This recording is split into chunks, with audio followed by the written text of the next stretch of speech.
Hello everyone, in this video we will see Posthog tutorial.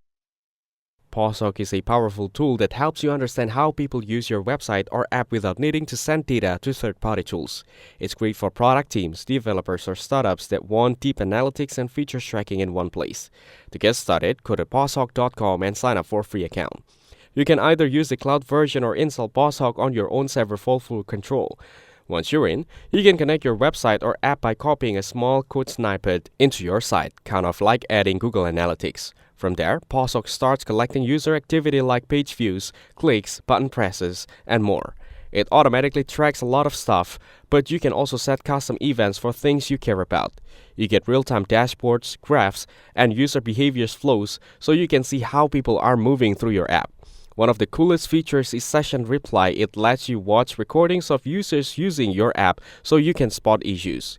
You can also use heat maps, funnels, and retention charts to measure success and drop-offs. Posthog also has feature flags, which lets you roll out new features to just a few users first, which is very helpful for testing safety. You can A or B test ideas and track which version performs better. Plus, it integrates with tools like Slack, GitHub, and Zapier. Once everything is open source, so you can like to customize things, Posthog gives you full control.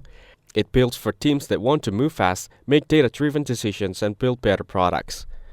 In short, Posthog is like having Google Analytics, Hotjar, and LaunchDarkly all in one, but with a focus on privacy and developer-friendly features. Thanks for watching. Make sure to like and subscribe for more content like this.